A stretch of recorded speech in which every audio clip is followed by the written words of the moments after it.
Desde Palacio Nacional y con el presidente de la República, Enrique Peña Nieto, iniciamos estas conversaciones a fondo en el marco del 80 aniversario del Fondo de Cultura Económica. El tema de hoy, las reformas estructurales alcanzadas en los 20 meses del actual gobierno. Y sea que se esté a favor o en contra de unas o de otras de estas reformas, sea que se consideren beneficiosas o incluso nocivas, lo cierto es que por eso mismo y por el peso que tendrán estos cambios en algunos de los campos más sensibles de la sociedad mexicana, todo apunta a que marcarán un antes y un después en la vida nacional. Fíjese, desde 1934 el Fondo de Cultura Económica ha historiado el devenir de México y el mundo. En estas 8 décadas, que se cumplen el mes próximo, el fondo ha contribuido a la búsqueda de esclarecimientos en cada etapa del país. Y en el marco de este aniversario está convocando encuentros de investigadores y hacedores de políticas públicas para analizar aspectos centrales del presente nacional e internacional. Ello va a contribuir al trazo de proyectos editoriales capaces de poner en perspectiva los grandes temas de hoy y permitirá sin duda aportar elementos de juicio a la agenda de las conversaciones y de las discusiones públicas.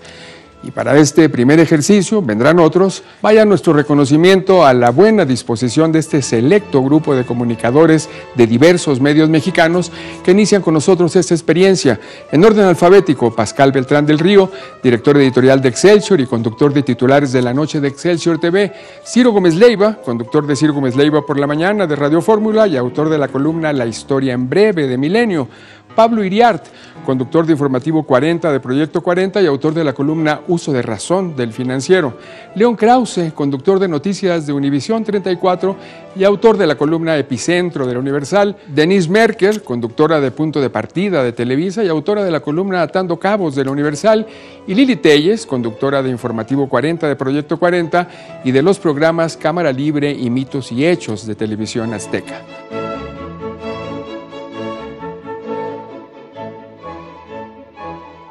Bueno, pues bienvenidos todos y desde luego nuestro reconocimiento muy especial a la decisión del presidente de la República de recibirnos hoy, nada menos que en Palacio Nacional, para estas primeras conversaciones a fondo, en este caso, pues sobre el cuerpo de reformas mexicanas que ocupan tanto la agenda pública nacional como la internacional. Muchas gracias, señor presidente, por recibirnos en Palacio Nacional. Al contrario, don Pepe, muchas gracias a usted, muchas gracias por esta iniciativa, por esta oportunidad de tener esta conversación y conversación a fondo. Muchas gracias, señor presidente. Y el primer bloque, pues, es el de las negociaciones que condujeron al Pacto por México, y Denise Merker, pues, anticipó 2 programas memorables de Punto de Partida sobre todo este proceso de negociación. Cuéntanos, Denise, ¿qué falta ahora de que nos responda el presidente una vez que han terminado este proceso, digamos en su fase legislativa de las reformas? Gracias, Pepe. De entrada, felicidades al Fondo por los 80 años y muchas gracias, Pepe, por la invitación. Buenas noches, presidente. Y de entrada, pues veníamos de un largo periodo de polarización. Surge el pacto de forma bastante sorpresiva, digamos, para los observadores, y se mantiene durante todo este tiempo. Ya terminaron las reformas y ya vienen las elecciones, estamos en ese periodo. Imaginamos que viene entonces otro tipo de interlocución con los partidos políticos. ¿Regreso a la polarización, presidente? Mira, yo creo que, Denise, creo en primer lugar que el Pacto por México fue siendo un espacio extraordinario que acreditó madurez política de todas las fuerzas políticas o de las principales fuerzas políticas que fueron quienes signaron este pacto, un acuerdo sobre temas específicos a trabajar, a partir sin duda de una parálisis que el país había observado de hacía ya varios años, desde 1997, que ningún partido político por sí mismo tenía mayoría en el Congreso y que a la fecha es así. En consecuencia, nuestra democracia, creo yo, más consolidada y más fuerte, nos llevó a encontrar mecanismos que permitieran hacer acuerdos. Y eso fue justamente lo que ocurrió con el Pacto por México, una voluntad cedida de todas las fuerzas políticas y del Gobierno de la República para anteponer intereses particulares propios de partido, de gobierno, en aras de construir acuerdos y consensos.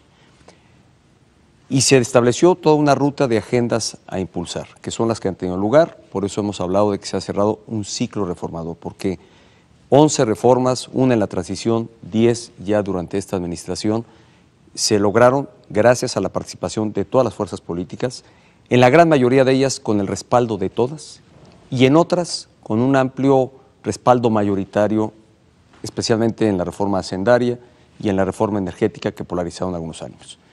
Yo creo que este clima y este espíritu no debe perderse en aras de la competencia política. Siempre dijimos que los partidos es natural tengan diferencias entre ellos, pero lo que han aportado realmente a la construcción de una plataforma para que México tenga mayor desarrollo, sin duda es digno de aplaudir, digno de reconocerse, y entraremos a lo que es natural en toda democracia, que es la competencia, que es un ambiente de efervescencia, de señalamientos, de descalificaciones, de dimes y diretes, propios de cualquier competencia política. Pero eso no riñe, ni le resta mérito a lo que se ha alcanzado. Ahora, finalmente es después de un periodo en el que el presidente estuvo muy ausente del debate. Hace un año, cuando nos vimos para el programa El Pacto por México, me decía, lo de hoy es cuidar al pacto.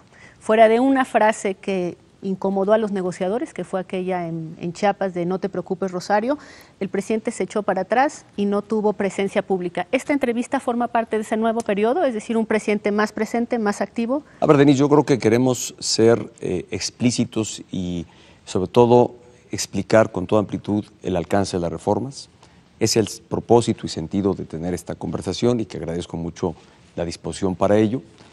Y no es buscar mayor protagonismo. Yo creo que en el procesamiento de las reformas fuimos muy claros en nuestra posición, presentamos las iniciativas correspondientes y más bien dejamos que el Congreso hiciera el debate, se enriqueciera con las posiciones de las distintas fuerzas políticas y fuimos absolutamente respetuosos de ese procesamiento. Evidentemente, dialogando con todas las expresiones políticas, con todos sus dirigentes y manteniendo el mejor clima de cordialidad, de respeto, de armonía, que permitiera que se prosperara en las iniciativas planteadas. A ver, León, Ciro y Lili han pedido la palabra. Señor presidente, yo le agradezco también la oportunidad.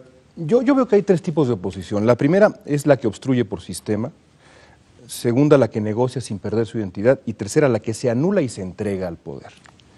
La línea, la verdad es que es muy delgada entre esas tres, en México y en todo el planeta. ¿Cómo queda la oposición? Es un poco lo que decía Denise. ¿Cómo queda la oposición después del pacto? No nada más la oposición que ha colaborado, sino también esta otra oposición que, por ejemplo, en la elección presidencial tuvo 15 millones de votos y que está en contra del pacto, por lo menos una parte de esa oposición. ¿Qué diálogo habrá con esa parte de la oposición que rechaza el pacto completamente? A ver, ha habido diálogo con todas las expresiones, los partidos políticos que fueron parte del pacto, que firmaron el pacto, y quienes han estado en resistencia y en oposición al pacto. El pacto, creo yo, ya dio de sí. Creo que el pacto pues anticipó, había llegado prácticamente a cumplir con una finalidad, con un objetivo, que fue una agenda y el procesamiento de esa agenda de reformas. Creo que aquí merece amplio reconocimiento todas las fuerzas políticas que respaldaron este acuerdo por transformar a México, por hacer cambios estructurales, es decir, nuevas plataformas que permitieran que el país pudiera crecer, tener mayor dinamismo económico y mayor desarrollo social. Y creo que lo que los partidos aportaron al pacto no fue ni ceder en estas modalidades, en estas finezas que has tú señalado, en dónde está, si son colaboracionistas, si están en favor de sus propias causas. Yo creo que aquí la causa única y la que fue constante en todos fue poner a México por delante. Teníamos que cambiar el ritmo y la inercia de cómo íbamos, porque aún en la mejor administración, por más eficaz que resultara, difícilmente íbamos a romper con una inercia que por años nos había llevado a tener un crecimiento económico muy pobre, mediocre, que no generaba los empleos que la población demandaba, y creo que todos conscientes de ello decidimos ir en pos de los cambios y ajustes necesarios para lograr este crecimiento, sin dejar de lado, y creo que no riñe con este propósito, el que se dieron diferencias propias en la visión que cada partido político podía tener. Ciro. Presidente, la última, bueno, fue un gran proceso, buenas noches, gracias. Buenas noches. Fue un gran proceso de reformas, no se discute, hubo toda una estrategia, pero la última, la reforma 10 u 11, depende cuando empecemos a contar, al parecer deja muchos agravios. Usted lo sabe bien, el PRD, que estuvo en la mayor parte de las reformas con el PRI, con el proyecto del gobierno, lo está llamando traidores a la patria. Por un lado, hay un sentimiento de agravio. Segundo, están llamando una consulta para dinamitar, para echar por tierra la que llaman la madre de las reformas? Mira, Ciro, yo creo que parto de decir que todos sabíamos que había una agenda y había temas y claramente identificamos dónde estaba la posición de cada una de las fuerzas políticas. Para nadie era ajeno ni extraño este tema y todas las posiciones son muy respetables. Y yo creo que aquí no se trató de agraviar absolutamente a nadie, simplemente de darle pulso, más bien de impulsar una visión que fue compartida por dos expresiones políticas que son ampliamente mayoritarias dentro de este contexto. Fue una reforma a la energética que tuvo amplio respaldo en el Congreso, en la legislación secundaria y evidentemente en la reforma constitucional. Se hace primero el año pasado y recién se han aprobado los ordenamientos que son parte de la legislación secundaria de la reforma energética. Pero aquí hay que reconocer primero, en todas las fuerzas políticas hubo un clima de gran madurez que permitió el debate amplio, intenso. Más de 1,300 oradores que estuvieron en tribuna en Senado de la República y Cámara de Diputados, más de 170 horas dedicadas en el Pleno. Ninguna otra reforma ha tenido tan amplio y tan intenso debate como lo fue la reforma energética. Y al final de cuentas creo que no se agravió, más bien prosperó la idea que encontró o el proyecto que encontró un amplio consenso. Y se hizo en estricto respeto al marco legal que hoy tenemos. Y por eso, con respecto a la consulta es un tema que está previsto en la Constitución. Y es una consulta que nunca se ha hecho en México porque no era una modalidad que estuviera inscrita. Es algo que sin duda favorece a nuestra democracia, posibilita que la población pueda opinar sobre cambios trascendentales, pero también la propia Constitución establece condiciones, temas, asignaturas que puedan ser sujetos de esta consulta. No nos corresponde a nosotros dirimir si esta prosperará o no. Yo creo que todas las expresiones políticas o varias de ellas ya han postulado eventuales consultas que harán. Creo que mucho de esto tiene también un tinte político de cara a la elección del próximo año. Y sí, creo que estará en la Corte definir sobre las preguntas que los partidos políticos postulen, si éstas se pueden realizar en estricto apego a lo que mandata la propia Constitución.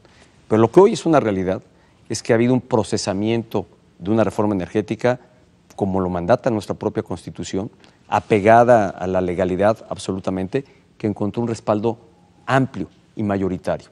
¿Le preocupa al presidente de la República la consulta? ¿La eventual consulta en junio del próximo? De ninguna manera, Ciro. Yo creo que, insisto, es una modalidad de nuestra democracia y sí creo que estará en la Corte definir si esta eventualmente prospera o no ante lo que se planteen los partidos, no solo en el tema energético, sino sobre los otros temas que eventualmente los partidos ya anuncian estarán presentando para efectos de una consulta. Esto no lo hemos visto antes porque es una modalidad nueva dentro de nuestra Constitución que de ninguna manera tampoco se sobrepone a lo que es un órgano o a un poder constituyente que fue el que ha modificado la Constitución y que ha legislado sobre estos temas. Y hoy lo que nos ocupa como gobierno, en este momento, es poner en marcha y en práctica todo lo que está en la Constitución. Esa es la obligación que tenemos como gobierno de hacer vigente lo que hoy está en las leyes. Presidente, no tiene la mayoría, nada más rápidamente, no tiene mayoría entre la población en la reforma energética. 65% en las encuestas dicen no estar de acuerdo con la forma en que se hizo la reforma energética. ¿Delicado o no delicado? Pues mira, yo pondría en duda este tipo de señalamientos. A ver, yo he visto muchas encuestas, unas que muestran mayor aprobación que en otras, y yo no creo que sea la forma de medir una reforma. Creo que además habrá que esperar los beneficios que tenga la reforma para entonces tener un pulso real sobre si la gente está o no en favor de la reforma.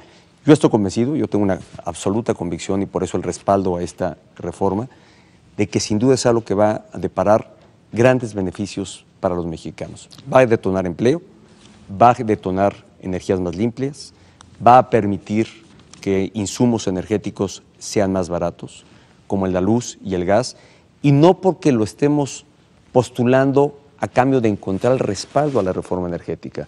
Más bien, esto resultará o será consecuencia de la aplicación de la reforma energética. Que la luz, que el gas sea más barato, porque tendremos aquí mayor producción de gas natural, podremos utilizar este insumo para la generación de energía eléctrica y es una consecuencia. No es que lo estemos ofertando a cambio de que la gente le dé respaldo a una reforma energética. Es consecuencia de la generación de empleos, un sector energético que va a tener mayor desarrollo en el país, va a demandar empleos. Por eso he anunciado que la Secretaría de Educación Pública, conjuntamente con CONACYT, deberán establecer un programa para preparar y capacitar a nuevos profesionistas que la industria energética, la que esté creciendo y formándose en el país, va a demandar. Hoy solo lo teníamos en la industria de todos los mexicanos, que es Pemex, que es una empresa que se mantiene, es una empresa ahora productiva del Estado, que es la denominación que le ha dado la propia Constitución. Y algo que vale la pena aclarar. La reforma energética de ninguna manera, y aquí sí quiero puntualizar, le quita al Estado mexicano y a los mexicanos la renta y la propiedad de los hidrocarburos. Lo que estableció la reforma energética es cómo aprovechar y cómo explotar de mejor manera esa riqueza que está en el subsuelo de nuestro país. Porque si esperamos que Pemex por sí mismo y solo Pemex pudiera extraer esa riqueza, sabemos que no lo íbamos a lograr. En los últimos 10 años, las inversiones que Pemex ha realizado en exploración y en explotación han sido cada vez mayores. Y sin embargo, el resultado ha sido que tenemos una producción menor, casi en 1 millón de barriles menos. Nuestra producción diaria llegó a ser de 3.4 millones, hoy es de 2.5. Y apenas yo tendría dudas si al cierre de este año llegaremos a alcanzar este nivel de producción. Muy bien, ya vamos a entrar al tema de las reformas sustantivas, pero vamos a terminar con Lili, Pascal y Pablo con el tema todavía de las negociaciones y del pacto. Lili. Señor presidente, antes que nada, gracias por invitarme. Gracias, Lili. A reserva de continuar hablando sobre la reforma energética, quisiera regresar al tema de lo del pacto. Hay una foto, hay un momento histórico en el que usted firma en medio de el líder del PAN y el líder del PRD ese pacto. Creo que esa foto entra a la historia y creo también que en esa foto nos marcó un momento que indicaba un claro mensaje, un claro paso en el sentido de que podía concretarse el crecimiento del país. En este momento, en su fuero interno, ¿usted qué siente de que esto haya concluido como usted quería, con las reformas que usted quería? Mira, como mexicano me siento muy orgulloso de lo que ha dado nuestra democracia, porque este no es un logro solo del presidente de la República, es un logro de todas las partes que estuvieron involucradas en el Pacto por México y, como ya lo señalé, resolvimos dejar de lado intereses propios de corto plazo o particulares para buscar el gran interés nacional y que obligara a tener un espacio de diálogo como el que estamos aquí teniendo, que permitiera ponernos de acuerdo en temas fundamentales para el desarrollo del país. Y eso fue justamente lo que ocurrió.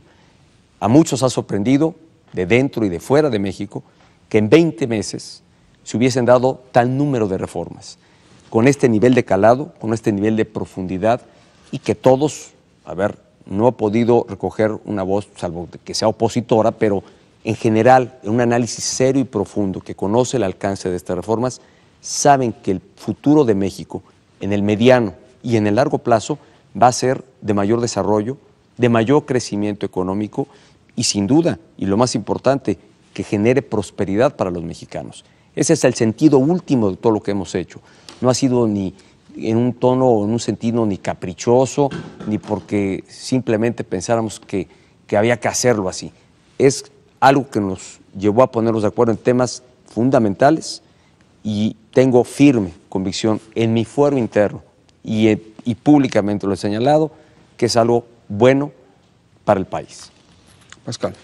Señor presidente, buenas noches. Pascal. Le decía usted a Denise hace un momento que el pacto ya dio de sí y creo que es algo que se puede constatar en las declaraciones de los partidos políticos. Le preguntaría si ya dio de sí el esfuerzo reformador, si hay en la agenda del presidente, del Ejecutivo, un deseo de hacer más reformas, y tendría que preguntarle, si es así, cómo piensa lograrlo. Hay países donde el presidente o el mandatario hace abiertamente campaña a favor de su partido en unas elecciones como las mexicanas intermedias. ¿Usted aspira a que el partido de gobierno tenga mayoría en la Cámara de Diputados la próxima legislatura? Bueno, son dos preguntas prácticamente, Pascal. Yo distinguiría de dos momentos. Uno, más bien respondiendo a la última pregunta, el presidente de la República creo que contribuye a fortalecer a su partido a partir de una buena gestión, haciendo lo que tiene que hacer, que es gobernar para todos, dar resultados, encontrar mayores beneficios, y creo que en esa medida el partido que yo represento en el gobierno logra reconocimiento y simpatías. Lo segundo, yo creo que hay que distinguir de dos momentos. Primero, el de las grandes reformas, y al que ya he hecho referencia, ese ciclo ha concluido, porque estas fueron las reformas que advertimos eran las de mayor trascendencia e impacto para lograr crecimiento económico y desarrollo social.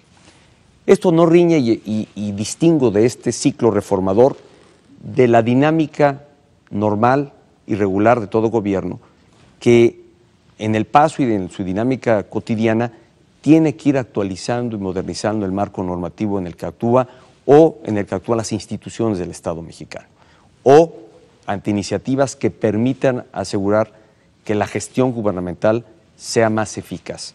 Y creo que este tipo de reformas o este tipo de iniciativas las estaremos viendo pues, de manera regular y de forma, yo diría, por distinguir de este momento reformador, ordinaria. Esto continúa y no se cierra, pero sí lo distingo y lo marcamos, las grandes reformas que para esta administración era fundamental llevar a cabo, las que iban a dar al país y le han dado ya una mejor plataforma para poder crecer económicamente y asegurar condiciones de más bienestar para más mexicanos, se han logrado y se han alcanzado. Ahora, el gran reto como gobierno es, y lo he señalado, pasar de la ley, de lo que está escrito en la ley, materializarlo en los hechos y en las realidades. Y esto se irá materializando de manera gradual. No ocurre de la noche a la mañana. La propia legislación y las propias reformas establecen tiempos, ritmos, y aquí lo importante es estar a la altura de cumplir cabalmente con esos tiempos. ¿Usted ve un pacto 2 en el futuro?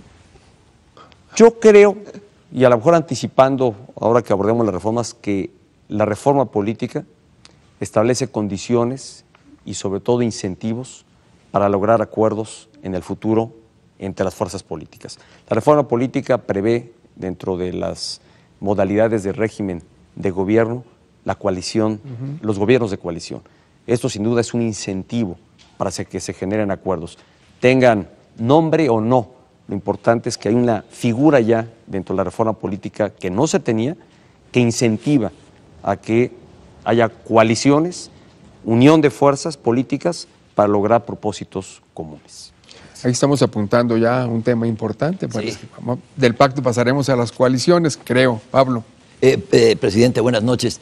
Pablo, buenas para noches. mantener a los partidos sentados en la mesa del pacto, hubo que ceder en cuestiones fundamentales. Pienso en dos. Una, la reforma fiscal, que parece una concesión al Partido de la Revolución Democrática, que se ha señalado ha dañado o ha frenado el crecimiento económico en una época difícil. Y la segunda, desaparecer el IFE, que era una institución que sí funcionaba, y hacer una reforma de contentillo para quienes jamás que van a perdedores que nunca van a aceptar su derrota. A ver, yo creo que en los acuerdos alcanzados todas las partes involucradas cedieron en alguna posición, en alguna pretensión. Algunas que eran irreductibles, pero algunas que eventualmente se convirtieron en puntos de negociación.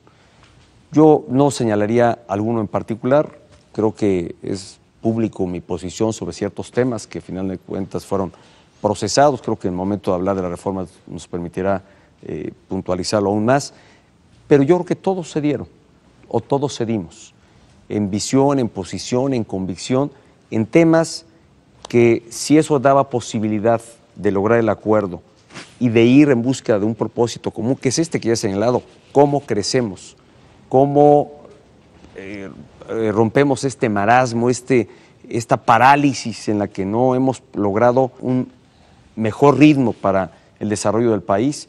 Si lográbamos eso, pues creo que era importante que todos cediéramos en algo, y creo que todos depusieron temas propios, posicionamientos particulares quedaron temas en el tintero que en aras de lograr el acuerdo todos se dieron, y creo que eso es un ejercicio muy sano de toda democracia como la que ha tenido nuestro país. En la fiscal cedieron, presidente, ante el PRD.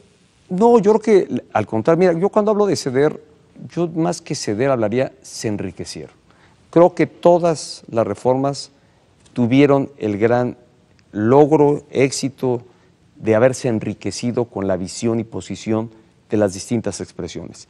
En algunas fueron, casi en todas, se fueron más allá de lo que era el posicionamiento original de la iniciativa presentada por el presidente de la República.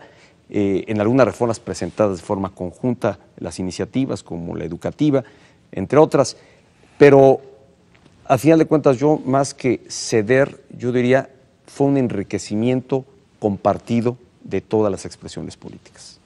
Ciro. ¿Qué se enriqueció en la reforma fiscal en la negociación, presidente? Queda la impresión de que se grava con más a los contribuyentes de siempre. Fíjate que si ya estamos entrando al tema de las reformas, me gustaría... No, es que mira, la tuve de Pablo. Mira, sí, sí. No hay reforma fiscal que sea popular y que sea aplaudida. Pero yo creo que es importante saber de dónde partimos, qué diagnóstico teníamos del país. Somos un país en la región de los que menos o el que menos recaudación tiene. Somos un país que su mayor ingreso, el del Estado, ha venido del ingreso petrolero y que afortunadamente los precios elevados que ha tenido el petróleo no han provocado una crisis mayor, no obstante la producción que es menor a la que se tenía hace una década, de 3 millones a 2 millones y medio de barriles diarios. Ante ello era importante hacer un ajuste y buscar una mejor recaudación. Tampoco iba a haber una reforma fiscal en la que en una sola reforma pues incluyas todo lo que un país debiera tener. Somos un país que el gasto que ejerce el Estado está muy por debajo de lo que otros países eventualmente tienen capacidad de ejercer para responder a las necesidades de la sociedad. 30% menos de lo que hacen otros países en la región latinoamericana. Y ya no te digo si nos comparamos con los países de la OECD, porque ahí es 60% menor. En consecuencia, teníamos que buscar una mejor forma de recaudar y sobre todo una mejor forma de redistribuir. ¿Qué decisiones fueron fundamentales? A partir de la distribución del ingreso que tenemos en México, una decisión fue clave: no ir o no incrementar el IVA en medicinas y alimentos. Y en consecuencia había que buscar cómo, si no íbamos a hacer esta modificación estructural, cómo encontramos una mejor recaudación. Lo cierto es que se creó un sistema fiscal más simplificado. Las personas de mayores ingresos, que este fue el punto de coincidencia con el PRD, establecer un sistema fiscal progresivo, es decir, que paguen más impuesto quienes más ingreso tienen. Y esto en términos generales afectó o implicó que tenga que hacer una contribución mayor al Estado aquellos que ganan más de 750,000 pesos. ¿Sabes cuánto representa esto dentro de la población? ¿Cuántos mexicanos están en este segmento que ganan más de 750,000 pesos? Solo el 0.18% de la población. Este es el impacto que tuvo en este segmento de la población, que tendrá que pagar más impuestos por las tasas que se impusieron, y es una tasa además marginal. Y por otro lado, se deja reconocer lo que se evitó. Antes llevaban una doble contabilidad, había un pago de IETU, un impuesto sobre la renta. Hoy se simplificó, se eliminó el impuesto a los depósitos en efectivos, se homologó la tasa del IVA en frontera, que es un tema que evidentemente tiene sus comentarios y descalificaciones, pero si entramos a tocar a mayor profundidad el tema, entraremos el punto de justicia y por qué. Pero son los contribuyentes de siempre, presidente. ¿Mande? Son los contribuyentes de toda la vida. Yo creo que todos contribuyen, Ciro, toda la base de contribuyentes también encuentra la existente y la que se puede ampliar, porque además la propia reforma fiscal previó la creación de este sistema de incorporación fiscal para promover la formalidad y evitar menos informalidad. Y empieza a dar frutos. A ver, la reforma fiscal también tendrá sus beneficios y los frutos en el mediano plazo, pero ya se empiezan hoy a advertir. Hoy tenemos para este año una mejor recaudación. Se estima que para el 2018, al término de esta administración, la recaudación que tenga el Estado será el equivalente a 2.5% del Producto Interno Bruto. Esto es casi 500,000 millones de pesos más, que además está claramente señalado que el destino de esta recaudación adicional está en las asignaturas que tiene mayor rezago: salud, educación, infraestructura y seguridad pública. Presidente, más dinero para el Estado y, sin embargo, así como se pusieron los partidos políticos de acuerdo en temas como este, recaudar más, no se pusieron de acuerdo en lo que fue una de sus promesas de campaña, la Comisión Nacional Anticorrupción. Entonces, por una parte, más recursos extrae el Estado a la sociedad, pero no genera unas instituciones como la Comisión Nacional Anticorrupción para garantizar que justamente ese recurso no se utilice mal. Y hay que decirlo, con escándalos de corrupción aquí a la vuelta. A ver, Denise, a mí me gustaría, si quieres, hablamos un poco de esta inquietud. Primero, la corrupción. Yo creo que el tema de la corrupción, lamentablemente, es un cáncer social que no es exclusivo de México, lo es yo creo que de todas las naciones, un tema casi humano que ha estado en la historia de la humanidad y que en México se han hecho esfuerzos porque tengamos instituciones que combatan la corrupción y que además aseguren mayor transparencia. La reforma política logra gran parte de este propósito y esto no significa que se ceda ante otros esfuerzos que deban de hacerse. La Comisión Nacional Anticorrupción, que tú señalas que fue iniciativa que presenté, es una iniciativa que fue aprobada en el Senado de la República y que hoy está en discusión en la Cámara de Diputados. Eso no la sacaron. Sin embargo, hay otras figuras que no sabían, de las que no se ha hablado y que me parece son muy importantes. A ver, no puedes pensar que una sola figura, una sola institución, sea la que nos asegure que no tengamos o no corrupción el día de mañana. Yo creo que mucho de esto tiene que ver con un cambio cultural, tiene que ver con ajustes y con un marco legal que sancione no solo conductas de corrupción dentro del servicio público, sino también dentro del sector privado. La corrupción se alimenta de dos lados. La corrupción no solo viene del orden público, sino viene del orden público muchas de las veces y otras las veces alimentado desde el orden privado. O sea, es un tema, yo insisto, de orden cultural. No puedes dejar que sea una única institución la que nos garantice que no habrá corrupción en el país. Yo creo que se han creado varias instancias que favorecen a este tema, al combate a la corrupción. Tienes la Auditoría Superior de la Federación, que precisamente es un órgano autónomo de la Cámara de Diputados, encargada de auditar el ejercicio de los recursos públicos federales. Tienes las propias Contralorías Internas, que han impuesto N número de sanciones administrativas a quienes han actuado con corrupción o de manera irregular. La reforma política creó dos instancias muy importantes, me parece. El Instituto Federal de Acceso a la Información Pública y de Protección de Datos, que le da otro orden, lo crea como un órgano constitucional autónomo, lo deja como una instancia última por encima de los órganos de transparencia que tienen los estados. Es decir, provoca dentro de ese sistema de transparencia el que cada estado tenga un instituto de transparencia autónomo, pero además se queda en la facultad de ser instancia última revisora de los fallos que tenga estas entidades estatales o estos institutos de transparencia. Le amplía las facultades, amplía los sujetos objetos de transparencia. Era un instituto que solo revisaba la transparencia dentro del Ejecutivo. Hoy se amplía esta facultad al Poder Legislativo, al Poder Judicial, a los partidos políticos, a los sindicatos que reciben recursos públicos, a los fideicomisos públicos. Es decir, se amplía la revisión y creo que la transparencia en mucho combate de por sí misma la corrupción.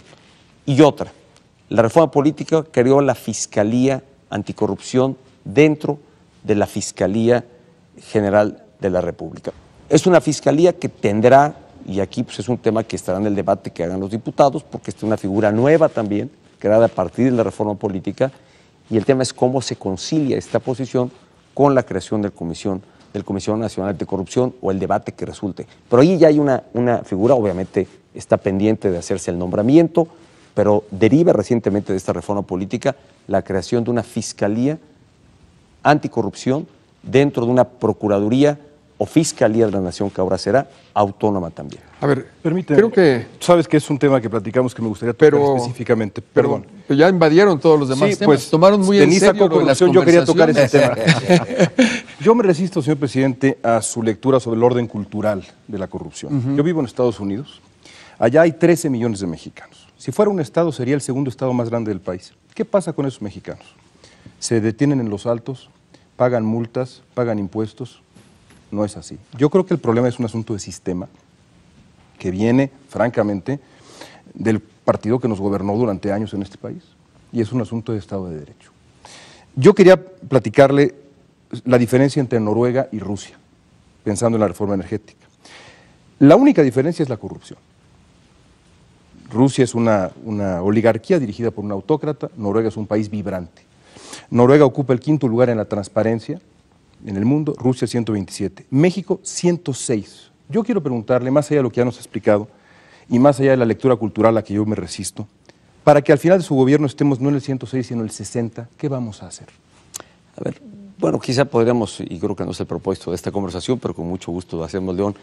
Yo sí creo que hay un tema cultural, lamentablemente, que ha provocado corrupción en todos los ámbitos y órdenes, tanto privado como público. No es un tema exclusivo del orden público. Y se alimenta de ambos lados. Y ha sido así, tú has señalado a un responsable, a un partido político, que es justamente el que yo represento. Yo creo que tiene que va más allá de eso. Yo creo que es un tema que está en el orden social y que para que realmente logremos cambiar esta condición cultural, debe haber un espacio de participación de todos, tanto las entidades públicas responsables de combatir la corrupción como de los propios agentes sociales, de toda la sociedad en su conjunto, a partir de la denuncia, del señalamiento, de asumir conductas cercanas a la legalidad, más apegadas a la legalidad y no que provoquen actos de corrupción. Pero si yo denuncio, ¿sale libre el responsable? A ver, perdóname, yo creo que no es tal como tú lo señalas. Si hay denuncia con prueba, que es el tema, pues digo, no cabe la denuncia por sí misma. Una denuncia sin alguna prueba, un elemento para poder realmente hacerlo, fundamentada, que es un derecho además que tiene todo ciudadano, pues entonces dará espacio a que las instancias que combaten la corrupción puedan ejercer su trabajo. Pero va más allá. Ojalá y estas instancias poco trabajo tuvieran. Ojalá y fuera más un tema de conducta de una sociedad que asume principios, valores, respeto a la legalidad. Por eso, insisto, es un tema de legalidad. Es un tema de orden cultural, perdón. Creo que aquí tenemos que fomentar valores, principios. Creo que la reforma educativa tendrá un impacto en este tema, seguramente en el largo plazo.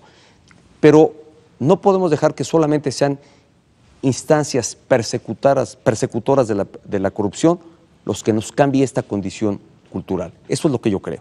Creo que esto tomará tiempo, pero quienes tenemos responsabilidad pública, creo que aquí hemos sido más que claros y creo que el ejercicio de este gobierno en lo que va de esta administración ha dejado claro ante todos que ha emprendido acciones de investigación, no importando quién sea, no importando a qué partido político pertenece o de quién se trate.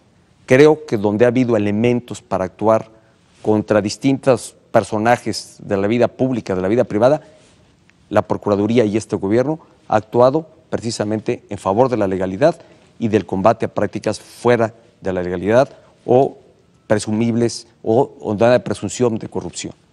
A ver, si quieren, estoy muy de acuerdo en que se haya hecho una conversación muy en serio, que estemos pasando de un tema a otro. Es una conversación a fondo, sin duda.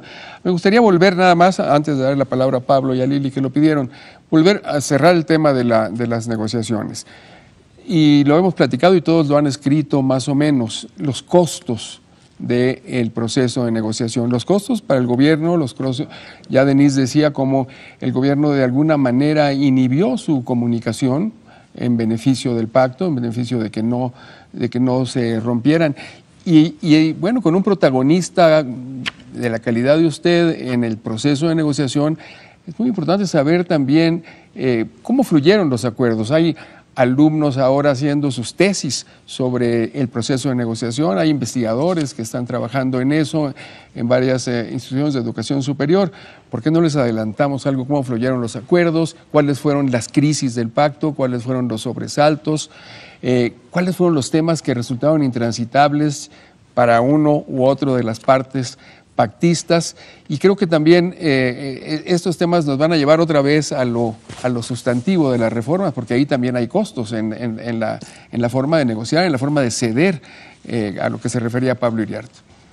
Bueno, Pepe, yo creo que todos regresamos al tema del pacto. ¿Qué dio lugar a esto?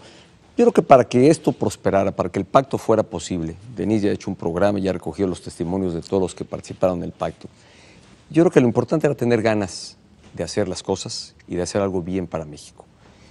Y de todos hubo disposición. Evidentemente, para quien tiene la responsabilidad de ser presidente de México, para mí era muy importante tender puentes de diálogo y de acercamiento, de escuchar posiciones y de poder construir un gran acuerdo nacional sobre temas trascendentales como los que ya hemos hecho referencia y que han dado lugar a las reformas o a este ciclo reformador que ha concluido. Hubo ganas, voluntad, disposición, horas dedicadas al diálogo, a trabajar, y no solo del presidente de la República, yo te puedo decir de todos los actores políticos, de todos sus dirigentes, de todas las fuerzas políticas, muchas horas dedicadas a escuchar, a poner las posiciones que cada uno tenía por delante, cómo conciliábamos, cómo armonizábamos de mejor manera las eventuales diferencias, y esto siempre dejando a salvo lo que eventualmente ocurriera en el Congreso. El Congreso era el responsable y único responsable de procesar las reformas, y ahí todavía aún más se enriqueció o hubo apuntes sobre lo que ya aparentemente se había consensado entre los actores que suscribieron el Pacto por México. Pero, ¿qué hizo posible todo esto? Tener disposición y ganas, y dedicarle mucho tiempo. Muchas horas. Yo estoy seguro que los actores entre sí se reunieron muchas veces. Yo tuve oportunidad de reunirme con los dirigentes y con miembros de los partidos políticos, de los distintos partidos políticos signantes del pacto, varias ocasiones, por separado, juntos. Hablamos de esto y del otro, sabíamos y reconocíamos claramente dónde iban a estar nuestras diferencias en algún punto, pero no por eso cejamos, no por eso dejamos de avanzar en temas que a todos nos ocupaba y que todos queríamos que prosperara. A ver, pero también están los costos, ahí está la reforma ¿no? educativa, está la reforma en telecomunicaciones, ahí está la reforma en competencia económica, la reforma financiera. Todas estas tuvieron amplio, muy amplio, y creo que llegamos al punto de abordar. ¿Y qué beneficios traerán? Bueno, ya empiezan a observarse los beneficios de varias de estas reformas, se empiezan a ver, pero es cierto que todo esto va a tomar un mínimo tiempo de instrumentación, que es de lo que estamos justamente ocupándonos y trabajando. A ver, pero el costo que estábamos hablando con Denise, con Pablo, está entre otros los niveles de aprobación de la gestión del presidente, ¿verdad? Lo hemos estado platicando. Usted sacrificó el capital político que traía de ganar la elección presidencial en aras de un pacto. Su aprobación está por debajo del 50%, es lo que leemos. ¿Cuál es el límite? ¿O en el diseño está la entrega del poder el 2018? Mira, Pablo, yo creo que hoy estamos satisfechos de lo que se ha alcanzado, que es la conclusión de estas reformas tan importantes, en mi convicción, y necesarias para el país. Creo que el rostro del país estará cambiando en los próximos años. Creo que seremos testigos de ello. Y yo dejo muy claro, porque además varios de ustedes que me han entrevistado en otras ocasiones, yo he señalado, a ver, la responsabilidad de ser presidente y la responsabilidad de conducir un gobierno no puede ser con un objetivo de estar bien evaluado y bien calificado en las encuestas. Es asumir riesgos, asumir costos en aras de lograr cosas que al país le sirvan y le proyecten hacia un mejor futuro. Y eso es justamente lo que ha ocurrido. No he pensado ni en la popularidad del presidente, no he pensado en las siguientes elecciones, he pensado en el futuro de México. Y eso es lo que ha motivado el que hayamos hecho todas estas reformas. Y me siento verdaderamente muy satisfecho, porque creo que ha sido un gran logro no del presidente, un gran logro para México. Y en el tiempo, yo dejaré que el tiempo sea el que califique y la sociedad sea la que califique, evalúe a partir de los resultados y los beneficios que en el tiempo se estarán observando entre la sociedad mexicana. Presidente, en el futuro se dirá que en el sexenio del presidente Felipe Calderón no se pudo aprobar una serie de reformas y en este sí. Alguna vez conversamos del tema cuando era usted presidente electo y me decía que hay un gran mito en que el PRI no apoyó las reformas de Calderón, que aprobaron 190, pero creo que hay una que sí, en la que valdría la pena detenernos, que es la energética. Yo no encontraría muchas diferencias de la propuesta que hizo en 2008 el presidente Calderón y fue enviada al Senado y finalmente la composición del Congreso y los personajes en el Congreso son los mismos. ¿Por qué en aquel momento no y ahora sí? ¿Fue una falta de capacidad del Ejecutivo de entonces o fue que las fuerzas políticas no tenían la disposición, incluyendo el PRI, la disposición de la que habla usted? ¿Por qué antes sí y ahora, por qué antes no y ahora sí? Mira, yo dejaré que la historia establezca el juicio sobre lo que se hizo en cada gestión. No tengo yo comentarios ni calificativos que hacer sobre lo que se ha hecho en el pasado, sí sobre lo que tengo responsabilidad, que es justamente esta administración, y creo que logramos hacer converger la participación, la voluntad y el interés de todos por hacer cambios de fondo a lo que el país necesitaba. Y será el tiempo el que diga, y sobre todo el que evidencie ante la sociedad mexicana estos beneficios. Yo me ocupo de lo que me toca a mí como presidente y claramente se ha evidenciado que se ha encontrado voluntad en todas las fuerzas políticas. Yo creo que también un tanto cansadas, Pascal, un tanto cansadas de esta parálisis que observamos desde hace casi 17 años. Desde 1997 ningún partido político logró una mayoría absoluta, es decir, más del 50% en la Cámara. No hizo posible que hubiera grandes reformas que desde entonces se intentaron, desde 1997, todavía con el presidente Zedillo. Lo mismo pasó con el presidente Fox y con el presidente Calderón. No pasaba lo que tenía que pasar. Y yo creo que todo esto pues, fue generando quizá una mayor conciencia, un mejor ánimo, un mejor ambiente, que fue lo que propició afortunadamente el Pacto por México. Y aquí yo solamente tengo reconocimiento porque eso hizo posible todas estas reformas que, insisto, los beneficios los vamos a estar observando en el tiempo. Lili, nos quedan unos minutos para este bloque. Señor presidente, usted tal vez recuerde, hace un año yo le propuse hacer unos programas en los que se explicaría la reforma energética con claridad y en una forma muy específica.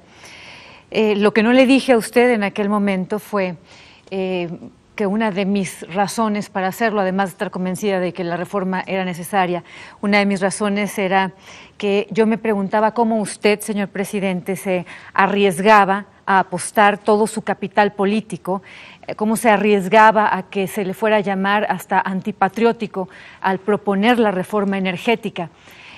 ¿De dónde sacó el valor? ¿Qué fue lo que lo animó? ¿Cómo apostó todo, señor presidente? Pues, a ver, Lili, más que hacerlo de manera personal, yo creo que fue un ambiente y fue una convicción personal de que sí era posible hacer una reforma energética. A partir simplemente de estar viviendo una nueva circunstancia y una nueva realidad en el mundo entero. México se estaba rezagando, era el único país en donde no ocurría una reforma energética cuando sí ya había pasado en Brasil, que le deparó crecimiento, combatieron la pobreza, se generaron empleos, llegaron mayores inversiones, como siguen llegando, sigue siendo Brasil el principal destino de inversión extranjera, precisamente por la reforma energética. Lo mismo pasó en Colombia, solamente por hablar de los países de esta región, y México no pasaba nada. Y lo que sí nos estaba ocurriendo es que estábamos perdiendo capacidad de producción de petróleo, no estábamos explotando otros recursos energéticos como el gas natural, estamos importando hoy en día 30% del gas que se consume en el país. Y evidentemente pagando por ese gas un precio mayor al que tuviéramos que pagar si aquí lo produjéramos. El gas natural en Estados Unidos es bastante más barato, estás hablando de $3, $4 aproximadamente. Hoy el gas que importamos debe costarnos, ese 30% que tenemos que importar, debe costarnos del orden de $15. por unidad de gas natural que esté importando. En consecuencia, yo creo que ante este escenario pues era evidente que tenemos que hacer un ajuste. Los otros países lo hicieron. ¿Por qué México no?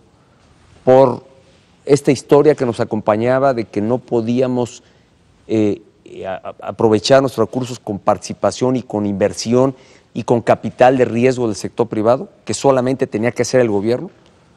Cuando nos excedimos en esto, porque podíamos hacerlo pues contratando crédito, cuando nos endeudamos precisamente para ampliar nuestra capacidad de producción, en los años 80, ya todo México sabe qué pasó después de eso.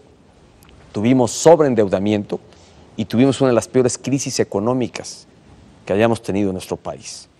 Entonces, pues esa era una opción y a la que no quisimos recurrir. Pero sus antecesores lo sabían, lo que usted acaba de decir, y no se atrevieron. ¿Por qué usted sí se atrevió a apostar todo su capital político por esta reforma energética que creo que es la más importante? Pues mira, yo creo que se había intentado. Que transforma al país. Yo creo que se había intentado y sin embargo no había prosperado. Aquí Pascal decía en su momento, ¿por qué antes no y ahora sí? La verdad es que no tener una respuesta única a tal pregunta. Hoy lo que sí es un hecho es que se logró un acuerdo, todas las expresiones participaron, incluso yo hice reconocimiento en la promulgación de la legislación secundaria que reconocía a todos los integrantes del Congreso de la Unión más allá del sentido de su voto, porque lo que sí posibilitaron todas las fuerzas políticas, las que estaban a favor y las que estaban en contra, fue un amplio debate sobre la reforma energética, muy amplio, la que más se ha debatido en la historia reciente de nuestro país, la que más horas se han dedicado precisamente a su procesamiento, y se hizo, me parece, en un clima de gran civilidad y de respeto.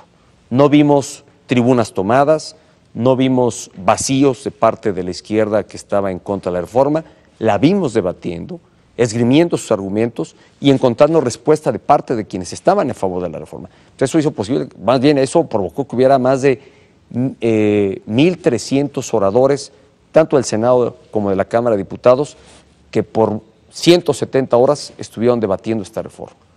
Bueno, nos vamos a tener que ir a un corte. Esto fue como de una hora, don Pepe. Tenemos que quedarnos, ¿no? Tenemos 50 minutos ya, se nos ha ido como agua, pero vamos a tener que regresar también con el debate, como si no lo hubiéramos tenido, sobre las reformas sustantivas, sobre el contenido propio de las reformas, tanto en su sentido general como en las específicas, en aquellas que consideramos más trascendentes, como se ha dicho aquí, y también las más controversiales.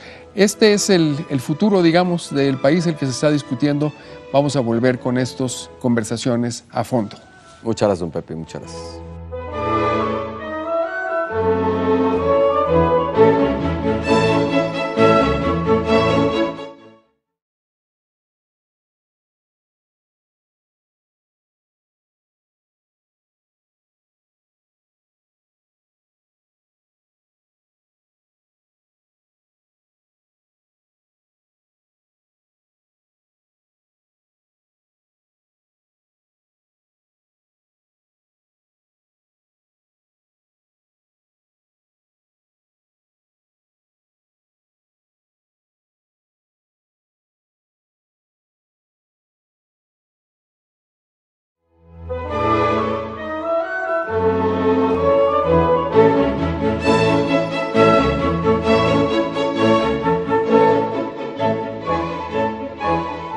Estamos de regreso con estas conversaciones a fondo.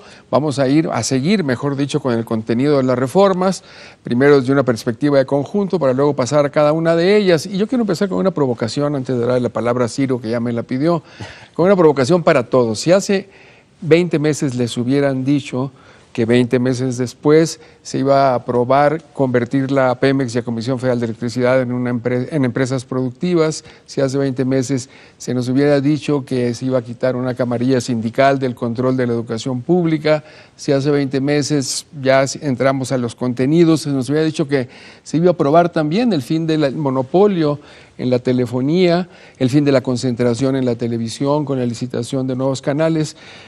Ese es el marco para entrar a esta visión de conjunto de las reformas, Ciro? Es una primera provocación. Bueno, la tomo y lo repito, lo he dicho en varias ocasiones y lo digo ahora con el presidente enfrente. La estrategia me pareció espléndida, una gran gestión política, lo he dicho en muchas ocasiones, lo reconozco. Ahora, usted ha dicho, presidente, los resultados no se verán de inmediato. Para entrar al fondo de las reformas, y se entiende, son reformas estructurales, tomaron muchos años. Pero ¿qué significa eso, presidente, de que los resultados no se verán de inmediato? Yo le pregunto como jefe de Estado, ¿en cuánto ve usted el ingreso per cápita de los mexicanos cuando termine su sexenio? Vamos a seguir en el 2018, vamos a seguir siendo un país con una escolaridad de 8 años, de segundo de prepa, en los peores lugares en los exámenes internacionales. ¿En cuánto calcula usted, presidente, cuántos mexicanos más se van a sumar verdaderamente al crédito, no con una tarjeta de débito por ahí que le dan en un supermercado? Le dejo esas 3 preguntas, déjeme hacer una cuarta porque nos las dijo el director de Pemex hace unas semanas. 40,000 millones de dólares el próximo año de inversiones por la reforma energética. Me quedo yo con esa duda. Entiendo que los resultados no se verán de inmediato, pero ¿qué significa? A ver, yo ¿cuándo creo que los vamos a ver? Es claro que las reformas lo que posibilitan es tener plataforma, yo así lo he señalado, en distintos ámbitos para revertir estos escenarios que tú señalas, que deberán ser mejores, y ese es el México que yo estoy pensando podamos construir entre todos, no solo en lo que hace al periodo de mi administración, a la que le restan poco más de 4 años, sino en los años por venir. A ver, nuestra industria energética no se construyó en 6 años. Nuestra industria energética y nuestra industria eléctrica ha tomado décadas el irse construyendo. El tener una educación de mayor calidad también nos va a tomar tiempo, pero estamos dando pasos. Hoy lo que estamos haciendo, Ciro, es tomar acciones, definiciones de política pública y lo que la propia ley contempla deba resolverse en definición de integrantes de nuevos órganos reguladores, de nuevas instituciones que se han creado dentro de estas reformas, precisamente para darle beneficios a los mexicanos. Pero es cierto que no tengamos que esperar tampoco que pase mucho tiempo. A ver, es cierto que desde este mismo año ya empieza a haber resultados en alcance a varias de estas reformas que hemos venido comentando. La educativa, por ejemplo. La educativa tiene un propósito, elevar la calidad de la educación. Ya el modelo educativo del país permitía que tuviéramos una amplia cobertura en el nivel básico de educación, primaria y secundaria, casi del 100%, arriba del 96%, y que solamente algunos lugares alejados, apartados, no tenían suficiente cobertura. Pero la calidad de la educación es evidente en todas las mediciones que se hacen. ¿Pero a dónde vamos a llegar, presidente? ¿A dónde vamos a llegar? ¿A dónde vamos a llegar al final de su... A ver, ¿a dónde vamos a llegar? A tener, sin duda, mejores maestros impartiendo educación. Para este ciclo escolar que hoy está iniciando, se abrieron 14,700 nuevas plazas. Estas se sometieron a concurso y solamente 1 de 4 que presentaron exámenes obtuvieron esta plaza. Es decir, que quienes estén en estas plazas están mejor calificados.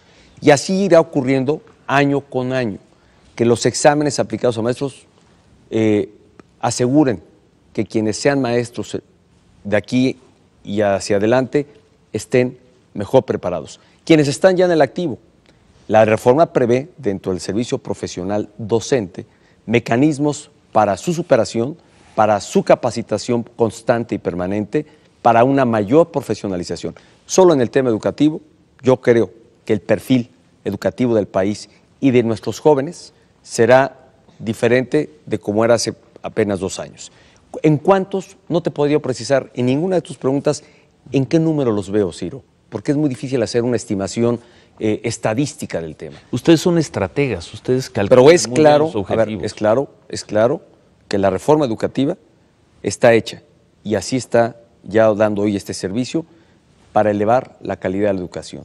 Con mejores maestros tendrás mejor educación, con mejores herramientas tendrás una mejor educación, con mejores escuelas en los distintos programas que están de escuela digna, programa reforma educativa, todos estos programas orientados a mejorar la infraestructura de las escuelas, las nuevas y las que ya prestan servicio y que están en malas condiciones. Tendrán que mejorar.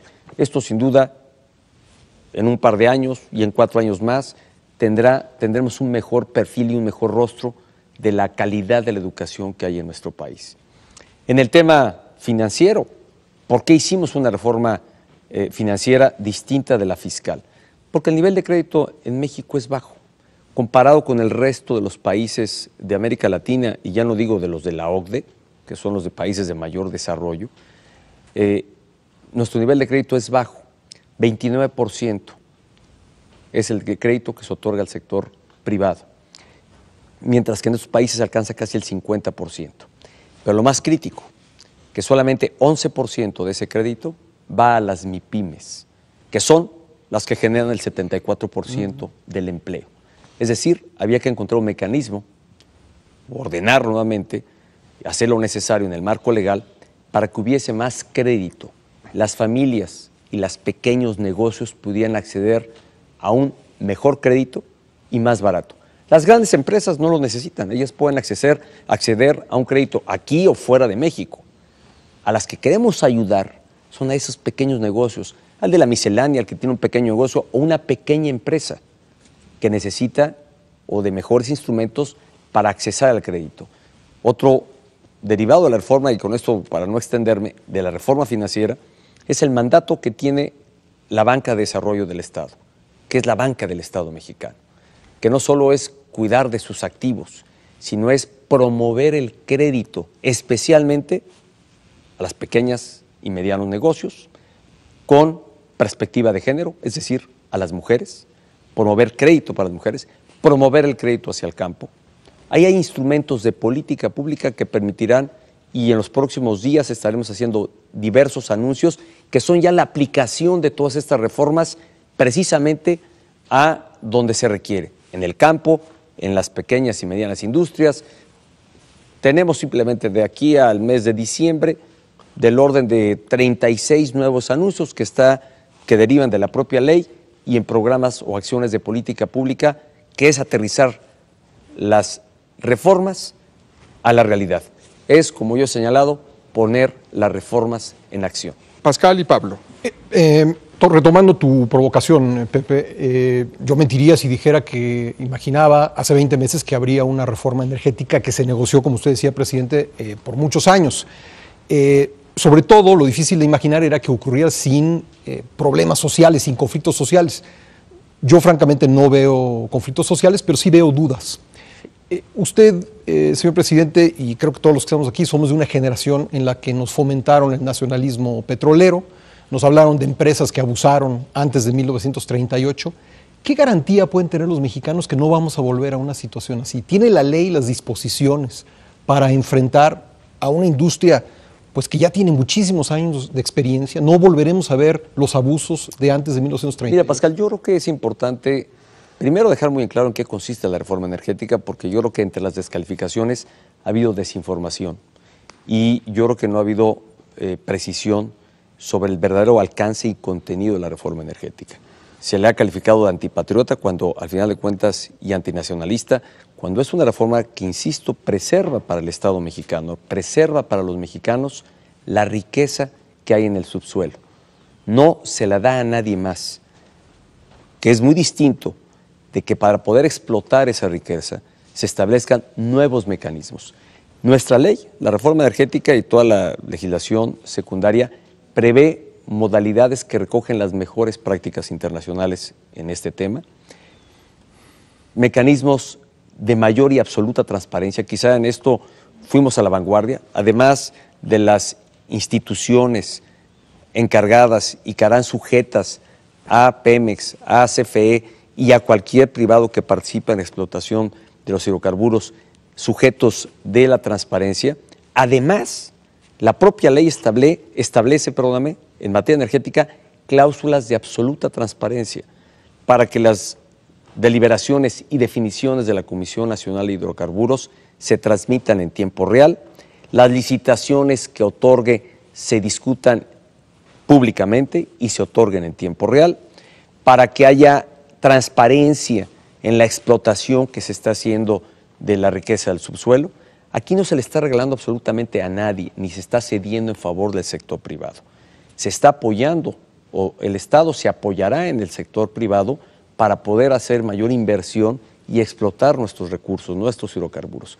Y aquí hay un comentario adicional que parte de una convicción. Tenemos que aprovechar nuestros recursos energéticos justo cuando tienen valor y cuando tienen, se puede aprovechar en beneficio de los mexicanos. Hoy el petróleo vale, hoy tiene un precio más alto de lo que... ¿Cuándo va a ocurrir? ¿Cuándo dejará de tener el precio que hoy tiene? No lo sé. No soy adivino y no puedo predecir eso. Pero lo que sí sé es que hoy el mundo está probando nuevas fuentes generadoras de energía, fuentes más limpias, como la luz solar, el viento, otras fuentes que van a venir a reemplazar en alguna forma al petróleo. Y entonces el petróleo valdrá menos. Entonces, hoy lo que el Estado tiene que resolver es cómo extrae esta riqueza y la aprovecha en beneficio de los mexicanos, cómo hoy que tiene valor lo podemos sacar, no tenemos que importarlo. El petróleo no va a tener el mismo precio siempre, ni creo que a grandes precios, más bien creo es un recurso no renovable, lo sabemos desde que cursamos la primaria, que se va a acabar, pero que hay que aprovecharlo hoy que tiene un valor. Entonces, yo creo que la reforma energética, Pascal, regresando a tu pregunta, primero, preserva la riqueza en favor del Estado y establece nuevas modalidades para la explotación de este recurso y que va a tener en consecuencia los beneficios que aquí ya hemos compartido. Va a bajar la luz porque la producción de luz a través de utilizando gas natural permitirá un costo de producción menor y que impactará la tarifa de luz que se tiene. Hoy en nuestro país pagamos una tarifa de luz eléctrica más alta que otras partes del mundo, especialmente que Estados Unidos, 22% en promedio por encima de las tarifas, y no sigue las tarifas industriales. Y cuando hablo de tarifa industrial no es la que pagan las grandes empresas, porque esas generan su propia energía, sino hablo de las pequeñas y medianas empresas que no tienen recursos ni capital para poder generar su propia energía. Ya las grandes la generan para sí mismas.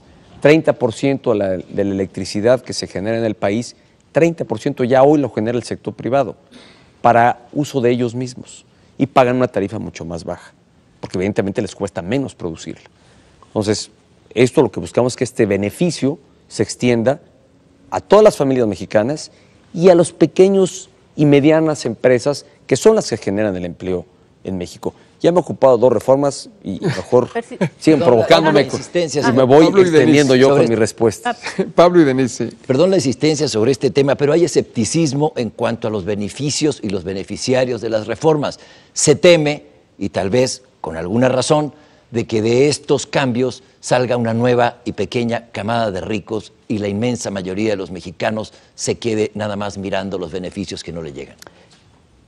Pablo, yo preguntaría hoy a los mexicanos qué cambio o qué de lo que hoy es el modelo de generación de riqueza energética les ha cambiado o hace un cambio en su vida que es el que queremos lograr con la reforma energética. ¿En qué encuentran un beneficio hoy en su estado de cómo están las cosas? ¿Creen? Lo que hemos postulado es, creemos que lo que se ha cambiado, que el nuevo marco y modelo que estamos instrumentando sí va a cambiar la realidad de los mexicanos.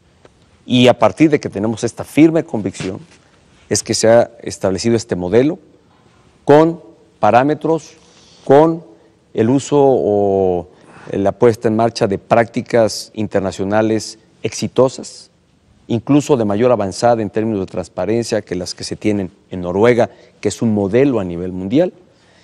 Y yo creo que esto va a traer beneficios a los mexicanos. Porque la pregunta sería a la inversa. Hoy los mexicanos, ¿qué beneficio mayor encuentran ante este diagnóstico que hemos presentado? La tarifa de luz es alta, gas tenemos que importar, no somos autosuficientes y es caro, tenemos que importar fertilizantes que bien podíamos producir con gas natural. Estos beneficios hoy sin duda los mexicanos no los tienen y tenemos que romper el modelo o el sistema. este modelo que teníamos de producción, simplemente porque me parece anacrónico, fuera del orden mundial que hoy tenemos, cuando estamos viendo que Estados Unidos, en la frontera norte, está encontrando otras fuentes generadoras de energía y de riqueza, que muchas empresas están tratando de ubicar a dónde ubicarse en razón de un insumo más barato, que muchas que se fueron a China hoy están regresando a los Estados Unidos, o por qué no pasar por México si encuentran aquí un insumo mucho más barato. Y el hecho de que pasen aquí es que van a venir a invertir y van a generar empleo, que es lo que necesitamos en México. Y empleo mejor pagado y remunerado. Por cierto, la reforma energética, como ya lo anticipé, prevé que el desarrollo de esta industria tenga demanda de más técnicos y de profesionistas en el tema energético. Por eso es que habrá que establecer todo un programa de preparación y capacitación para muchos mexicanos. Se estima que en los próximos 5 o 6 años se estén generando del orden de 500,000 empleos. Esa es la proyección, hablando de números que siempre serán un tanto inciertos, pero al menos aquí hay una proyección en razón de la explotación de barriles que se tendrá. Entonces, ¿cuánto demandará la industria? Creemos que serán 500,000 empleos que se estén generando dentro de la industria energética del país. Denise, un minuto. Sí, retomando los temores de los que están hablando Pascal y Pablo, sobre qué capacidad del Estado mexicano para evitar que esto termine justamente en unos cuantos ricos o en unos ricos extranjeros que incluso vengan y nadie los controle, nadie tenga la capacidad de ponerle realmente límites. Déjeme darle un ejemplo que está ocurriendo en la minería. La semana pasada, una empresa no internacional, mexicana, Minera México, con una mina, tiene un derrame, contamina los ríos de Sonora, da una explicación que resulta una mentira, esto lo dijo la Profepa y la Conagua, no avisa a tiempo, con fuertes daños para quienes están en la zona de Sonora. Hoy pensamos, por toda la información que tenemos, que lo más que les va a pasar a esa empresa es una multa de 4 millones de pesos. Es una empresa que tiene ventas consolidadas el año pasado por 9,300 millones de dólares. Yo no creo que esa multa les vaya a hacer ni cosquillas. Sin embargo, hoy no hay agua en esas zonas que beber, los niños no entraron a clases como el resto de los niños. Ahí es otra industria, es una industria mexicana. Pero si vemos esta incapacidad de ponerle límites, de tener una fuerza para controlar a una industria como la minera, ¿por qué pensamos que sí va a haber capacidad para controlar, para defender a las comunidades frente a la fuerza de grandes conglomerados de petróleo? Bueno, yo respondería con 2 sentidos. Uno, primero, yo no anticiparía cuáles son las sanciones que se le van a imponer, pero sin duda el daño que se ha hecho a la población y sobre todo al medio ambiente, por la información que tengo, es elevado. Yo presumo que aquí no cabrán sanciones menores y eso habrá que ver lo que la Profepa y la justicia aplique sobre este tema. En lo segundo, yo insisto, Denise, a ver, la gran pregunta que habría que responder es si nos manteníamos como íbamos y en algo que no iba a deparar, yo creo que en el tema energético, nada positivo, o migrábamos a un modelo de producción que el mundo tiene, que otros países tienen, que han hecho reformas para tal propósito y que han resultado exitosas. ¿Por qué condenar anticipadamente cuando hoy lo que tenemos no nos va a llevar a nada mejor ni algo más positivo? Yo partiría de decir, bueno, demos el beneficio de la duda. ¿Tendrá el Estado? Ya estamos condenando. Es una pregunta. Estamos ¿Hay capacidad de manera reguladora? Muy anticipada. Yo creo que el Estado ha venido mostrando su mayor capacidad y su mayor fuerza en varios propósitos. Tienes una reforma en telecomunicaciones que se atrevió a ir contra los intereses y contra de 2 de empresas en el sector de las telecomunicaciones y de la radiodifusión con amplia concentración, y me refiero prácticamente a Telmex y me refiero a Televisa. También tienes que el Estado ha actuado o ha creado una instancia de competencia económica precisamente dándole más dientes, y cuando digo más dientes es mayor capacidad de imponer sanciones con prácticas monopólicas de algunos agentes que aprovechando esa condición vaya en perjuicio de los consumidores, de la población en general. Aquí yo vuelvo a hacer, en respuesta a tu pregunta, la pregunta. ¿Queríamos seguir igual? ¿Podríamos mantenernos así? Y yo creo que en el futuro, quién sabe qué fuera de pararnos. Cuando vemos una producción petrolera cayendo, no obstante los altos precios hoy del petróleo, por eso no hemos tenido exabruptos mayores, porque no obstante que producimos menos, los precios se han elevado. Pero esto no pareciera fuera una constante, ni sabemos por cuánto tiempo. Y o encontramos una forma de aprovechar nuestros recursos, o simplemente no cambiamos y seguimos exactamente igual. Vamos a tener la oportunidad de tener mayor competencia en la venta de gasolina, de importar gasolinas o quienes quieran importar gasolina, de hacer de Pemex una empresa mucho más eficiente, más transparente, más productiva, porque será lo que le dé pues mayor capacidad para competir frente a otras empresas que vengan a hacer lo mismo y que podamos tener, como lo vemos en otras partes del mundo.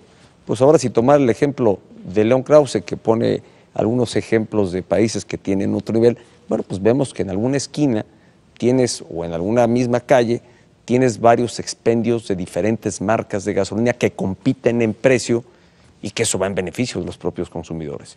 Aquí la gran pregunta es, o la respuesta a tu pregunta es una pregunta. ¿Queríamos seguir igual o queremos cambiar? Nos vamos a ir a un corte, señor presidente, nos quedan unos minutos, porque vamos a volver ahora con lo que usted ha llamado las reformas en acción. ¿Cómo van a bajar estas reformas? Ya lo han preguntado acá, pues ya de contestado. De estas zonas heladas de los decretos a la tierra caliente de la realidad. Volvamos con estas conversaciones a fondo en unos minutos.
Y estamos de regreso con estas conversaciones a fondo y pues vamos con el contenido del último bloque, con lo que el presidente ha llamado las reformas en acción. ¿Cómo es que van a bajar las reformas de este reino helado de los decretos a la tierra caliente de la realidad? La prensa pues ha sido muy entusiasta en general, la prensa global, incluso con la fase legislativa, con el éxito, pero al mismo tiempo ha recrudecido su escepticismo en las últimas semanas sobre cómo se van a operar estas reformas, si se van a operar con eficacia, con transparencia, si van a servir, como se ha dicho aquí, a todos los mexicanos. Y León traía una perspectiva desde lejos. A ver, León. Retomando un poco lo que decías de la prensa internacional, Pepe, y habiendo hablado con algunos inversionistas, ellos tienen dos preguntas: leyes y aplicación de las leyes. Pascal hace unos minutos hablaba de la situación antes de 1938. Yo quiero hablar muy brevemente de la situación a finales de los 70, porque usted decía, ¿por qué no nos dan el beneficio de la duda? Porque la burra no era arisca, evidentemente. Ya vimos esta película, es decir, ya nos dijeron vamos a administrar la abundancia. Es una pregunta con una respuesta muy rápida. A usted le gustan los compromisos desde hace mucho tiempo. ¿Usted se compromete a que en el futuro no vamos a estar sentados aquí, usted y nosotros, y vamos a tener que hablar de contratos a amigos, de abusos, del surgimiento de una nueva clase de ricos desde el poder?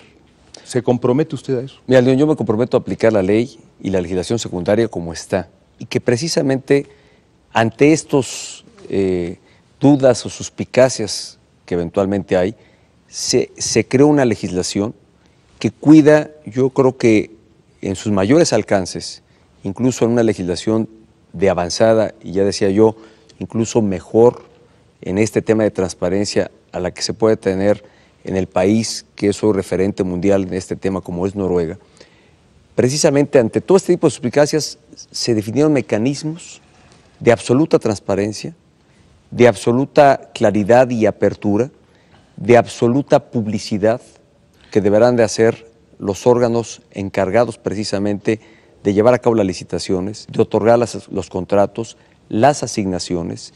Y creo que si tenemos una aplicación irrestricta de la ley como está, y con todos estos candados que la propia ley ha establecido para la transparencia, creo que tendremos un modelo verdaderamente exitoso para el país. Lo firma y lo cumple. Yo lo firmo. Si queremos ir a ese modelo, había que hacer este cambio en la reforma energética, que es lo que ha ocurrido. Yo creo que aplicándola como lo prevé la propia ley, creo que estaremos exentos de este tipo de señalamientos o de faltas que pudieran darse. Denis, Pascal y Pablo, a toda velocidad. Rápidamente nada más. Finalmente, presidente, todas las reformas o las más importantes que su gobierno deseaba, gracias a esta unión del Pacto por México, salieron. A mí sí, retomando una pregunta que le hizo Ciro, lamentaría yo, dado que ya está todo lo que pidió, por decirlo de alguna manera, a mí sí me gustaría tener cifras, es decir, sí me hubiera gustado un objetivo a mediano y largo plazo en términos de crecimiento, en términos de ingreso por cada mexicano, disminución de la pobreza, disminución de la desigualdad de los mexicanos, es decir, otros presidentes salieron diciendo no me dieron, no pude, me enfrenté a... Pero en este caso estamos a menos de la mitad, mucho menos de la mitad, a unos meses, 18 meses de sexenio, ya están todas esas reformas tal y como las quería el gobierno, algunas incluso más allá de lo que había planteado el gobierno. Yo sí, a mí sí me gustaría un gobierno que dice, estos son mis objetivos a corto y mediano plazo, ya tengo los instrumentos para hacerlo. Bueno, a ver, es claro que... El antes y el después, ¿no? El antes y el después. Partimos de que teníamos el antes, un país que te llevaba por lo menos 3 décadas de tener un crecimiento económico mediocre, del orden de 2.3% anual, y que esto no permitía generar los empleos que la población demanda, además menos en un sector creciente de jóvenes que necesitaban y requieren de un empleo, y de un buen empleo, que proyecta estas reformas traerán para México. Y me voy a ocupar particularmente de la energética, que ha sido quizá la más señalada. Se prevé que tengamos inversiones del orden de 50 a 60 mil millones de dólares adicionales a los que Pemex realice en el desarrollo de su propia plataforma de explotación. ¿En los 4 años? En los 4 años. Pemex realiza hoy promedio inversiones de 20 mil a 25 mil millones de dólares por año. Es decir, podríamos tener una inversión en los siguientes 4 años del orden de los 150 mil millones de dólares en el sector energético. Se prevé la creación de este número de empleos, 500 mil empleos, solamente en esta industria energética. En materia de gasto público, sin duda, la recaudación del Estado va a crecer y está claramente señalado hacia dónde va a ir. Se estima que hacia el año 2018, ya decía yo, la recaudación será de 2.5% del Producto Interno Bruto.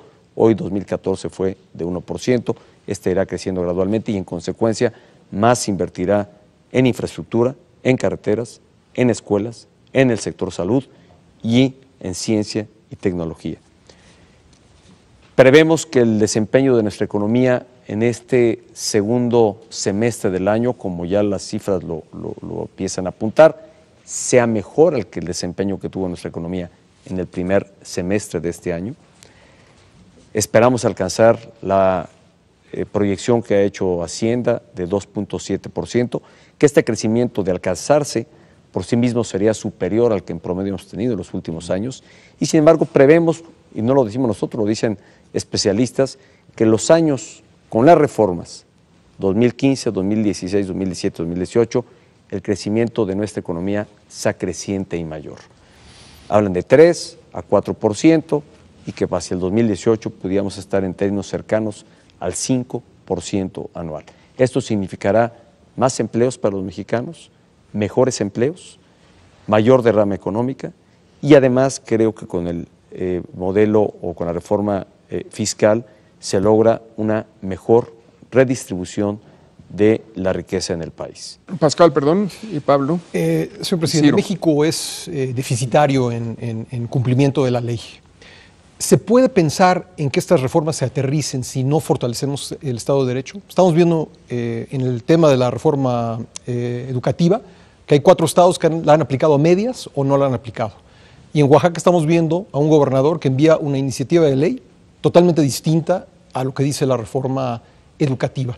¿Podemos ser un país moderno? ¿Podemos aterrizar estas reformas sin fortalecer el Estado de Derecho, sin combatir la impunidad?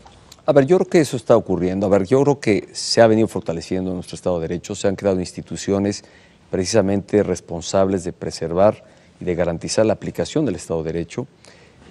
Dentro de las reformas que se han logrado en este ciclo reformador, hay varias que están para fortalecer las capacidades del Estado en materia de justicia, como es el Código Nacional de Procedimientos Penales, la propia Ley de Amparo, y la que ya hablamos, que es este fortalecimiento del Instituto Federal de Transparencia y de Acceso a la Información Pública y Protección de Datos. Es claro que a las reformas ha habido resistencias, Pascal, y las ha señalado los estados en donde las hemos observado, y lamentable, no por ello hemos cerrado el espacio de diálogo, de acercamiento, de recurrir a los mecanismos legales. A ver, no puede ser por la vía autoritaria, tiene que ser por la vía legal que se ha recurrido cuando no se ha armonizado una legislación con lo que es el espíritu y alcance de la reforma educativa en todo el país. Lamento que Oaxaca en este propósito de transformación se vaya rezagando. El resto del país, ahí hubo exámenes, ahí se otorgaron plazas. Oaxaca entrará en otro ritmo a partir de esta resistencia que ha ofrecido, y yo espero que se supere. Yo creo que el diálogo, el acuerdo, pues permitirá que esto vaya entrando. De lo contrario, pues será el Estado que vaya a la saga y se rezague con respecto al resto del país, en donde la reforma hoy ya tiene aplicación. Y si la reforma que eventualmente procese el Estado no está armonizada con la que está en el orden federal, pues obliga a que sobre ellos se interponga una controversia constitucional. Pablo. Presidente, en mi opinión sí hay un antes y un después de estas reformas. En México no va a ser igual después de estas reformas, pero también su gobierno. Pregunto, para esta nueva etapa que viene, ¿va a ser el mismo equipo de trabajo o va a cambiar caras? Yo no haría especulaciones de orden político, Pablo. Aquí lo que me ocupa y le ocupa al gobierno y a mí como presidente de la República es aplicar estas reformas. Y ya se están aplicando. Yo cuando he hablado de que los beneficios tomarán su tiempo, no significa que es a partir de ahora. Ya hay aplicación de esta reforma, la educativa, hablaba yo de los exámenes que se han realizado, la reglamentación del servicio profesional docente, por hablar solamente de la educativa. En materia de la reforma financiera se estarán presentando nuevos productos financieros que beneficiarán a distintos sectores, al campo, a quienes adquieren vivienda con mayor otorgamiento de crédito, con mayor posibilidad de ampliar el tipo de crédito o el préstamo que se les otorgaba. En fin, vienen varios productos y varios anuncios que estaremos haciendo que son aplicación ya de la reforma, en este caso financiera. En la reforma laboral yo creo que empezamos a ver ya algunos efectos de la reforma laboral que vino a flexibilizar el mercado laboral, la forma de contratar, las modalidades de contratación que había de la población. Y hoy estamos viendo cómo, aunque marginalmente, pero dentro de la población ocupada es menor la que reportaba INEGI, hoy es menor la que reporta INEGI que se encuentra en la informalidad. Creo que esto en parte tiene que ver con la entrada de la reforma, entrada en vigor de la reforma laboral, tiene que ver con el sistema pronto para aprobarlo. Yo creo que más bien lo observaremos más hacia el año entrante. El RIF, que es este sistema que está en la legislación hacendaria para la incorporación de pequeños contribuyentes o el régimen de incorporación a la formalidad que se prevé. ¿Cuál es el gran reto que tiene el gobierno? Ser puntual y aplicar todas estas reformas. Y lo estamos haciendo. Lo estamos haciendo. Donde hay resistencias, no podemos aplicarlas de manera autoritaria, sino tenemos que aplicarlas al amparo de la propia ley. Y es como lo estamos haciendo. Pero yo creo que, al final de cuentas, ya desde ahora y en el tiempo estaremos viendo importantes beneficios. Creo que esta reforma lo que vamos a estar observando en las próximas semanas y en los próximos meses son los anuncios de políticas públicas, de acciones que son aplicación ya de todas estas reformas que hemos conocido, al margen de las que ya se han venido haciendo. Varios anuncios anteriormente se han hecho ya precisamente en alcance a las propias reformas y que los mexicanos van a estar encontrando, seguro estoy, importantes beneficios y que serán tangibles y que los estarán observando. Un minuto, Ciro. Un minuto, presidente. Entiendo su cautela con las cifras, pero cuando menos comprométanos esta respuesta. Le quedan 4 años de gobierno. Díganos que en el 2018 el ingreso per cápita de los mexicanos no va a ser de 11,000 pesos mensuales. No lo será, Ciro, será mayor a...